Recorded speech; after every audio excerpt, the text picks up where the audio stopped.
이제 5월 23일 주일인데요.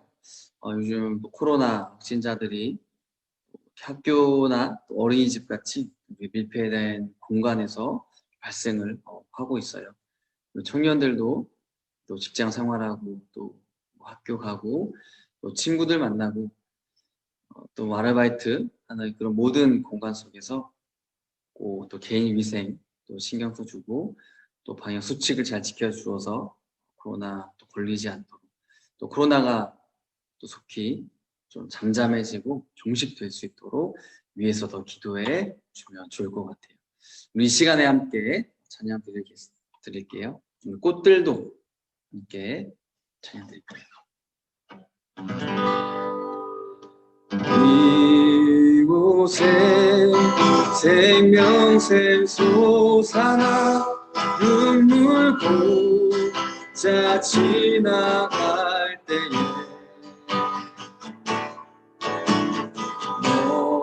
너잖아 열매 맺히고 웃음소리 넘쳐나리라.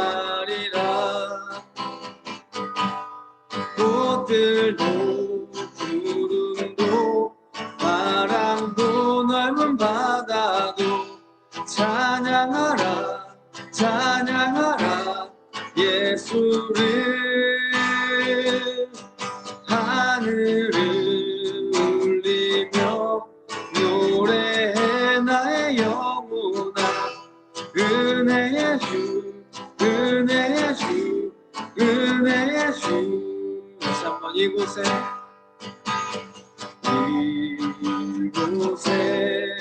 생명샘 솟아나 눈물 보자 지나갈 때에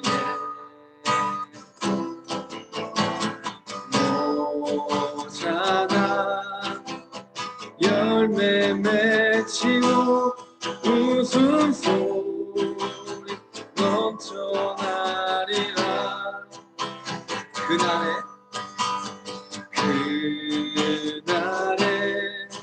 하늘이 열리고 모든 이가 보게 되리라.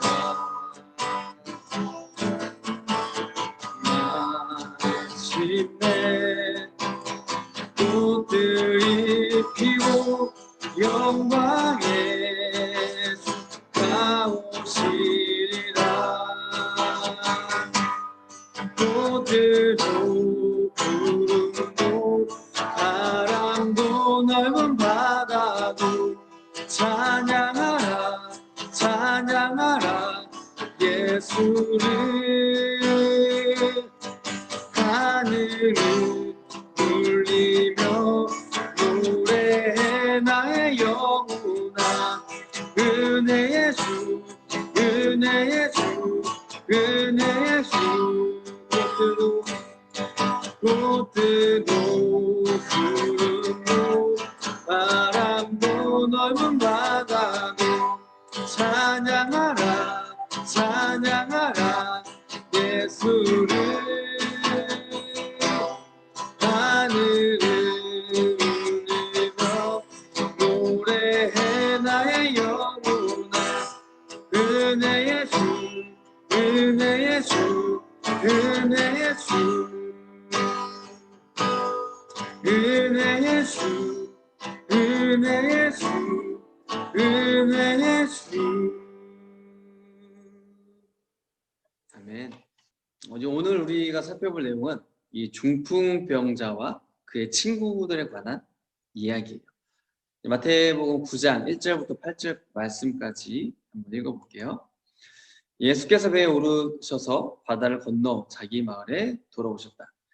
사람들이 중풍병 환자 한 사람을 침대에 누인 채 예수께로 날아갔다. 예수께서 그들의 믿음을 보시고 중풍병 환자에게 기운을 내라. 아들아, 내 죄가 용서함을 받았다 하고 말씀하셨다. 그래서 율법학자 몇이 이 사람이 하나님을 모독하는구나 하고 속으로 말하였다. 예수께서 그들의 생각을 아시고 말씀하셨다. 어찌하려고 너희는 마음속에 악한 생각을 품고 있느냐. 내 죄가 용서함을 받았다 하고 말한 것과 일어나서 걸어가라 걸어가거라 하고 말하는 것 가운데서 어느 쪽이 더 말하기가 쉬우냐. 그러나 인자가 땅에서 죄를 용서하는 권세를 가지고 있음을 너희들이 알게 하겠다. 그리고 예수께서는 중풍병 환자에게 일어나서 내 침대를 거두어 가지고 내 집으로 가거라 하시니 그가 일어나서 자기 집으로 돌아갔다. 우리가 이 일을 보고서 두려움에 사로잡히고 이러한 권세를 사람들에게 주신 하나님께 영광을 돌렸다. 지난 시간에는 이제 예수님께서 배를 타고 건너편으로 건너가셨죠. 그리고 이제 그 건너는 와중에 풍랑을 만나서 제자들의 그런 믿음 없음을 책망하시고 파도와 바람을 잠잠하게 해주셨어요. 그리고 그곳에서 이제 사역을 하신 후에 오늘 본문에 보면 다시 가버나움으로 돌아오셨어요. 가버나움은 어떤 곳이냐면 예수님께서 이제 여러 병자들을 고쳐 주셨던 곳이었기도 했고요. 그리고 예수님께서 이곳에서 레위, 즉 마태, 이 마태복음을 기록한 그 마태를 제자로 부르신 곳이고, 또한 복음서에 보면 예수님께서 이 가버나움 동네에서 많은 또 사역들을 하는 것을 우리가 볼 수가 있어요. 그래서 이 가버나움을 우리는 예수님의 제2의 고향이다 그렇게 부르기도 하는 거죠. 어쨌든 예수님께서는 이제 앞으로 그런 예수님의 사역이 있어서 중요한 거점이 될 가버나움에서 이 중풍병 환자의 사건을 통해서 또 그 당시에 이제 사람들뿐만 아니라 오늘날 우리에게 무엇을 알려주고 계시는지 함께 살펴보도록 할게요.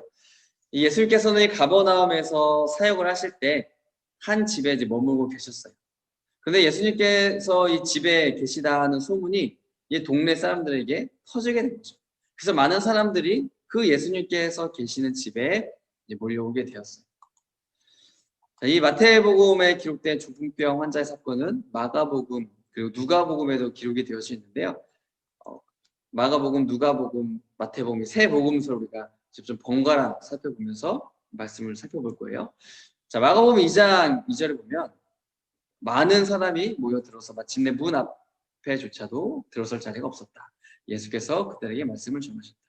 그러니까 예수님이 그 집에 있는 소문을 듣고 많은 사람들이 이렇게 몰려온 거죠. 그래서 문 앞까지도 들어설 자리조차 없게 되는 거예요. 이런 상황 속에서 이 마가복음을 보면 이 마가는 누구에게 집중하냐면 4명의 사람들을 주목해요. 이 마태복음에 보면 단지 그냥 중풍병 환자를 예수님께 데리고 온 사람이 그냥 사람들이다라고 기록을 해주고 있다면 마가복음에 보면 이 중풍병 환자를 데리고 온 사람은 4명의 사람이었다라고 그렇게 이야기를 해주고 있어요. 이 4명의 사람들은 누구냐면 이 중풍병자를 친구로 둔 사람들인 거죠. 우리가 알다시피 중풍이라는 것은 이 몸의 그런 전신이나 혹은 일부분이 마비가 되어서 이제 움직이지 못하는 그런 병이잖아요. 그래서 중풍병자는 침상에 누워서 생활을 해야만 했던 거죠. 그리고 4명의 친구들은 예수님께서 한 집에 계시다라는 그 소문을 듣고 이 중풍병자가 누워있는 침상 그 채로 어깨에 메고 예수님께 오게 되었던 거예요. 참고로 이 당시에 이제 중풍병자가 누워 있었던 침상은 어떤 침상이었냐면 요즘 우리가 사용하는 이런 침대랑은 너무나 다르죠. 이 당시의 침대는 그냥 천과 천 사이에 그 지푸라기 있죠. 그 집을 넣어서 만든 이제 그런 침대였어요. 그래서 이 4명의 사람들이 각자 그 네 모퉁이를 어깨에 멜 수가 있었던 거죠. 그리고 예수님께 데리고 간 거예요. 자, 그런데 이 예수님께서 머무시는 집에 사람들이 너무나도 많아서 도저히 예수님께 가까이 가고 싶은데 갈 수가 없는 거예요.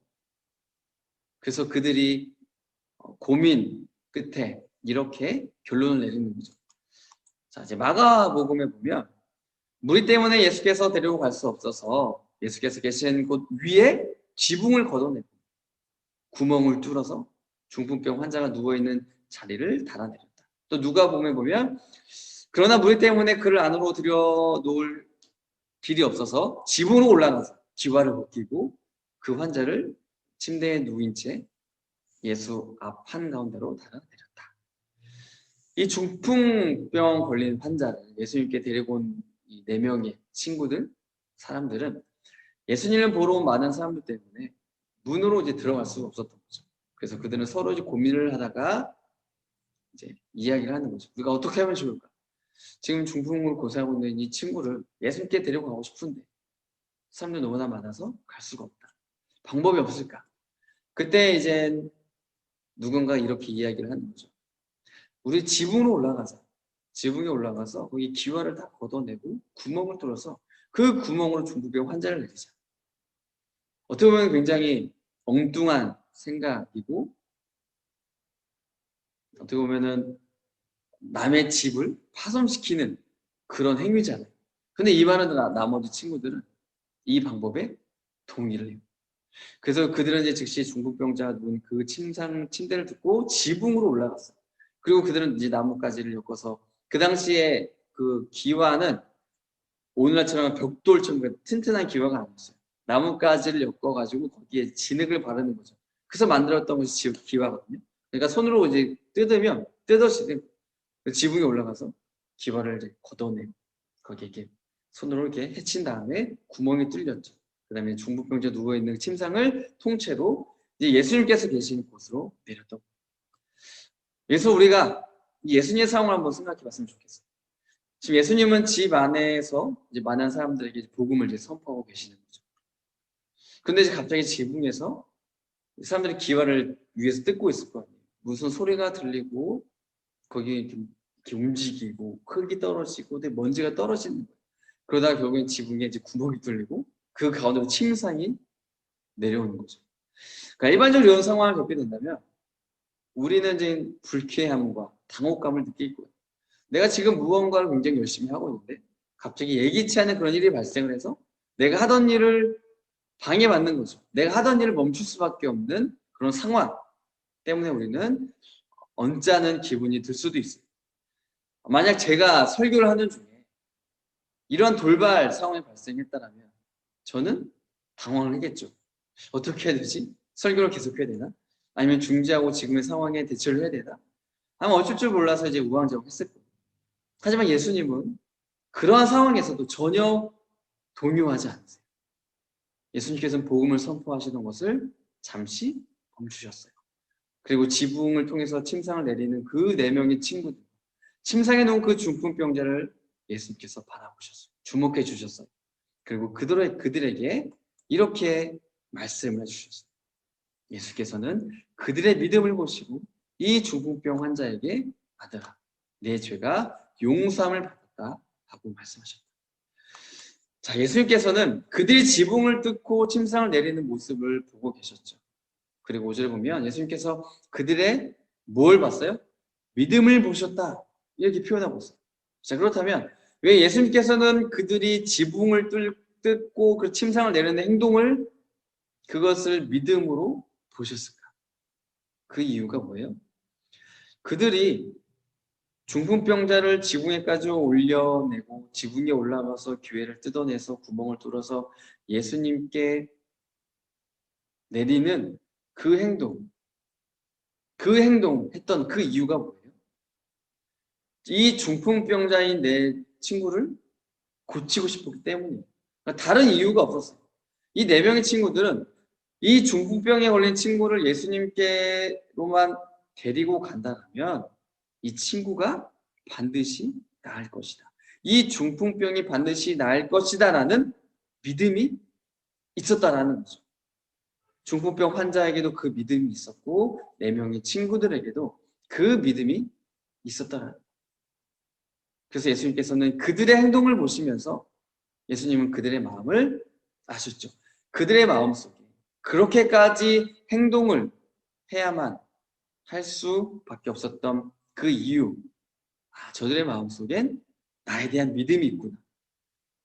무슨 방법을 쓰든 간에 예수님께 데리고 오면 병이 낫겠다는 그 믿음이 그들 속에 있다는 것을 예수님은 아셨던 거예요. 그래서 그들의 행동을 예수님은 믿음으로 보시고 그들 행동을 통해서 그들 마음속에 담겨진 믿음을 보시고 이 중풍병 환자를 예수님께서 치료해 주십니다. 마가복음에 보면 예수님께서 누군가의 행동을 보시고 그에게 믿음이 있다라고 말씀하시는 장면이 종종 등장을 해요. 몇 가지 예를 들어보면 이제 마가복음 5장 34절에 보면 12해 동안 혈증을 앓던 여인이 있었는데 이 여인이 예수님의 그 옷자락에 손가락을 대죠. 그리고 예수님은 이런 여인의 그 행동을 보고 내 믿음이 너를 치유하였다. 이렇게 말씀해 주세요. 또 마가복음 10장 52절에도 보면 이제 앞을 못 보는 바디메오가 예수님께서 자신을 고쳐주심을 바라면서 크게 외치는 거예요. 다윗의 자손 예수여 나를 불쌍히 여기소서. 근데 주위의 사람들은 시끄러운 거예요. 조용히 해. 무슨 짓이야. 근데 예수님께서 근데 바디메오는 어떻게 해요? 다른 사람들이 뭐라 하든 신경 안 쓰고 더 크게 예수님을 찾죠. 나를 불쌍히 여겨주세요, 예수님. 그래서 예수님께서 바디메오의 외침을 들으시고 그에게 말씀해 주시니 가라, 내 믿음이 너를 치유하니. 여기서 우리가 알 수 있는 게 뭐예요?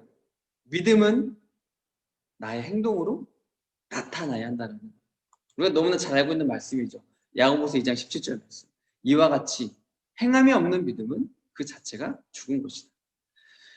만약 오늘 본문에서 이 중풍병자의 친구들이 이 중풍병 환자를 예수님께 데리고 가려고 왔는데 사람이 너무 많았잖아요. 예수님께 가까이 갈 수가 없죠. 그것을 통해서 이 예수님께 데리고 가기를 포기했다면 어떻게 되었을까? 중풍병자는 남은 삶을 평생을 침상에서 보낼 수밖에 없었던 거죠. 그리고 이제 12년 동안 혈주로 고생하던 여인도 자신이 부정하다는 이유만으로 예수님한테 가지 않고 집에만 있었다면 병을 고칠 수가 없었죠. 마찬가지로 앞을 못 보는 바디메오 역시도 사람들이 조롱하고 좀 조용히 해라 핍박하고 그 상황 속에서 목소리를 낮추고 돌아갔다라면 주눅이 들었다라면 그 병을 고치지 못하고 평생 앞을 못 보는 사람으로 살아갔을 거죠. 하지만 이들은 어떤 상황에서도 포기하지 않았어요. 가만히 있지 않았어요. 내가 예수님께 나아가는데 방해가 있었고 장애물이 있었지만 어떻게 해서든지 그 예수님께로 나아가야 한다는 믿음을 포기하지 않고 그 믿음을 갖고 자신들이 그 상황 속에 살 수 있는 최선의 방법들이 무엇인지를 찾아내었고 그 방법들을 실행에 옮겼던 거예요. 그리고 그들은 예수님으로부터 믿음이 있다 라고 칭찬을 받았을 뿐만 아니라 그들의 병도 고침을 받게 된 거죠. 자, 그렇다면 예수님께서 이 중풍병자를 고치신 그 행동을 보고 있었던 다른 사람들은 어떻게 반응을 했을까? 대부분의 사람들은 하나님께 영광을 돌리고 이제 예수님의 그 일들을 놀라워했었죠. 하지만 누가복음 5장 21절에 보면 그래서 율법학자들과 바리새파 사람들이 말하기를 하나님을 모독하는 말을 하다니 이 사람은 누구인가? 하나님 한 분밖에 누가 죄를 용서할 수 있는가? 하면서 의아하게 생각하기 시작합니다. 율법학자들과 바리새인들은 예수님의 이러한 행동에 안 좋게 생각했어요. 반감을 갖고 있었어요. 그리고 이러한 반감은 예수님께서 이 중풍병자에게 하신 말씀에서 비롯되었던 거죠. 지금 예수님께서는 중풍병자와 그리고 그를 데리고 온 친구들의 믿음을 보시고 뭐라고 말씀해 주셨어요? 아들아, 내 죄가 용서함을 받았다. 이렇게 말씀해 주셨잖아요. 그리고 이 말을 들은 이 율법학자들과 바리새인들은 속으로 생각을 하는 거예요. 아니 저 사람이 뭐길래 다른 사람의 죄를 용서한다라는 말을 하는 걸까? 감히. 죄를 용서할 수 있는 분은 뭐지? 하나님 한 분밖에 없는 거예요. 저 사람이 하는 말은 신성모독에 해당하는 죄다. 이렇게 마음속으로 생각을 했어요. 자, 그런데 예수님께서는 그들의 생각을 아셨어요. 그들이 입 밖에 내지도 않고 그 생각하는 것을 예수님은 아셨던 거죠. 왜요? 예수님은 하나님이시기에 아셨던 거예요. 그래서 그들에게 말씀해 주시는 거예요. 이 중풍병 환자에게 내 죄가 용서함을 받았다라는 말과 일어나서 내 침상을 가지고 걸어가라 라는 말 중에 어떤 말이 더 쉽겠는가? 당연히 일어나서 내 침상을 가지고 걸어가라 라는 말이 이 중풍병 환자에게는 더 쉬운 말입니다. 하지만 내가 왜 이 중풍병 환자에게 내 죄가 용서함을 받았다 이렇게 이야기를 한 줄 아느냐? 그 이유는 오직 예수님이 이 죄를 용서하는 권세를 가지신 분이라는 것을 보여주기 위해서 예수님께서 그렇게 말씀하셨다라는 6절과 7절에서 분명히 말씀해 주시죠. 그러나 인자가 땅에서 죄를 용서하는 권세를 가지고 있음을 너희들이 알게 예수 인자는 누구를 말해요? 예수님을 말해요. 예수님께서는 자신이 죄를 사는 권세가 있는 것을 사람들에게 알게 하기 위해서 예수님께서 이 중풍병자에게 내 죄 사함을 받았느니라 이렇게 말씀해 주신 거죠. 그리고 이것은 앞서 율법학자들과 바리새인들이 이야기한 것처럼 죄를 용서할 수 있는 분은 오직 하나님이세요. 그렇기 때문에 이 예수님이 죄를 용서할 수 있다. 이 말은 무슨 말이 되는 거예요? 예수님이 곧 하나님이시구나. 이것을 보여주시는 거죠. 다시 말해서 하나님만 할 수 있는 이 죄를 사하는 권세가 지금 예수님에게도 있다라는 이 말씀은 곧 예수님이 하나님이시구나. 이것을 말해주는 거예요. 앞서 이 율법학자들과 바리새인들의 생각을 예수님이 아셨던 것도 예수님이 하나님이시기 때문이에요. 그러니까 예수님은 하나님의 아들로 이 땅에 오셨지만 동시에 하나님이세요. 예수님께서는 이 사실을 이 사람들에게 알게 하기 위해서 이 중풍병 환자에게 내 죄가 용서함을 받았다. 이렇게 선포해 주신 거예요. 예수님께서는 이 중풍병 환자를 치료해 주실 때 신성모독으로 간주된 그 위험을 감수하시면서까지 죄의 사함을 선언해 주셨어요. 그 이유가 무엇이에요? 이 예수님의 사역의 본질은 뭐냐면 죄 사함이에요. 죄를 용서하는 것이 본질이에요.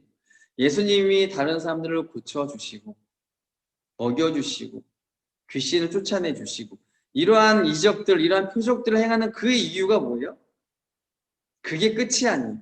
그것을 통해서 예수님은 사람들에게 무엇을 이야기를 하고 싶으셨냐면 죄를 용서하는 권세, 능력이 예수님에게 있다.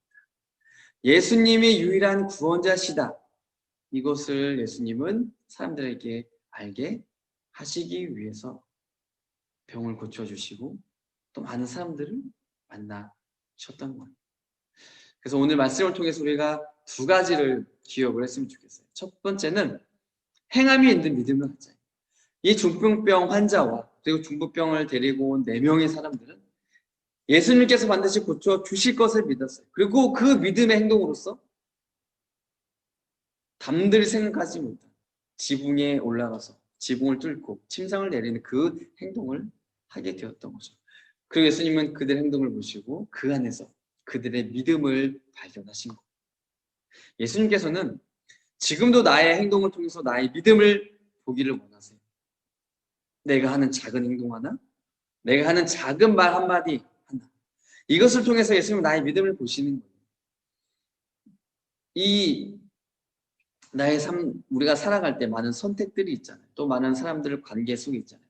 그들 가운데서 내가 어떠한 행동을 해 나가느냐, 그리고 그것이 나의 믿음에 의한 행동이냐, 예수님은 그것을 보신다는 거죠. 더 나아가서는 이 중풍병자의 친구들이 이 중풍병자가 나을 수 있도록 도와준 거잖아요.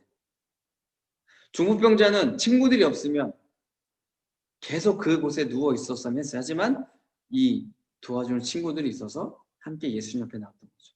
우리도 이 내 삶을 통해서 먼저 나의 믿음이 드러나야 하겠고, 더 나아가서는 나의 그 행동을 통해서 내 주위에 있는 사람들을 도울 수 있는, 이웃을 사랑할 수 있고 또 그들을 섬기는 그러한 삶으로 살아가는 청년부가 되었으면 좋겠어요. 자, 두 번째는 죄를 용서하시는 예수님. 예수님이 중풍병자의 죄를 용서해 주셨죠. 어떻게 예수님께서 이런 일을 하실 수가 있었어요? 예수님이 곧 하나님이시기 때문이죠. 그래서 하나님에게만 있는 이 죄를 용서하는 권세가 예수님에게도 있었던 거예요. 우리가 왜 예수님을 믿으라라고 이야기를 해요? 우리가 왜 예수님을 믿고 이렇게 신앙생활을 하고 있어요? 예수님에게 이 죄를 용서하는 권세가 있기 때문에, 이 죄를 용서해 주신 능력이 있으신 예수님이 직접 십자가에서 죽으시고 부활하셔서 이제는 누구든지 그 예수님을 믿는 사람은 죄 용서를 받을 수 있도록 은혜를 베풀어 주신 거예요. 그렇기 때문에 이 예수님께서 십자가에 못 박혀 죽으신 것을 믿는 것이 우리가 구원을 얻을 수 있는 유일한 길이 되는 거죠. 이 예수님, 이 땅 가운데 나와 같은 모습으로 오셔서 많은 사람들을 만나시고 그들에게 많은 기적들을 보여주심으로써 그것을 통해서 죄를 용서하는 권세가 있다라고 선포해 주신 그 예수님. 그리고 직접 그 십자가의 죽으심으로써 이제는 예수님 믿으면 누구든지 구원을 얻는다라고 보여주신 그 예수님의 사랑 우리가 기억을 했으면 좋겠어요. 그래서 오직 예수님만이 나의 죄를 용서하실 수 있다는 이 사실을 기억하면서 또 믿으면서 그 믿음대로 우리가 행동하고 또 이웃을 사랑하는 그런 삶으로 살아가는 우리 청년부가 되기를 바라요. 제가 잠시 기도할게요. 참 좋으신 하나님, 오늘 예수님께서는 많은 사람들에게 복음을 가르쳐 주시다가 예수님을 찾아온 그 중풍병자를 보시고 그들의 친구를 보시고 그들의 행동을 통하여서 너희는 믿음이 있구나 라고 인정해 주시고 그들의 죄를 용서해 주시고 그들의 병까지 또 치료해 주셨습니다. 이 사건을 통해서 예수님께서는 그곳에 있는 많은 사람들 그리고 예수님의 그 행적이 기록된 이 성경 말씀을 통하여 이제는 이 성경을 통하여 그 예수님의 하신 행동을 읽는 모든 사람들에게 예수님, 그 예수님이 바로 하나님이시구나. 이 예수님에게 죄를 용서하는 권세가 있구나. 그래서 예수를 믿는 자마다 구원을 얻는구나. 죄를 회개해 용서함 받고 하나님 나라의 자녀가 될 수 있구나. 이것을 알게 주심을 감사합니다. 우리 청년들이 이 사실을 기억하고 이 죄를 용서하는 권세가 있는 이 예수님을 나의 구원자를 믿고 나아가는 우리 모든 청년들이 될 수 있도록 주님 도와주세요. 그리고 그 믿음으로 내가 있는 그곳에서 내 주위의 사람들을 섬기고 또 그들을 도와주고 악한 선택을 하는 것이 아니라 그들과 같이 죄를 짓는 그런 삶으로 살아가는 것이 아니라 그들 공동체 속에 있지만 그들 무리 속에는 있지만 그곳에서 악에 물들지 않고 죄에 빠지지 않고 구별된 그런 하나님의 사람으로서 사랑의 행동들, 선한 행동들, 빛의 행동들 이러한 믿음의 행동들을 통하여서 하나님을 믿는 자녀로서의 삶을 그곳에서 온전하게 살아나갈 수 있도록 주님 도와주세요. 이들을 통하여서 나 이웃의 주님의 사랑이 증거되고 또 이웃을 섬기는 그러한 친구들이 우리 청년들이 다 될 수 있도록 주님 은혜를 도와주세요. 예수님을 믿는 그 믿음, 그 믿음에 따른 행동이 우리 청년들이 있는 그 자리, 삶의 자리에서 나타날 수 있도록 하나님 함께해 주시고 도와주세요. 감사하며 예수님의 이름으로 기도드립니다. 아멘.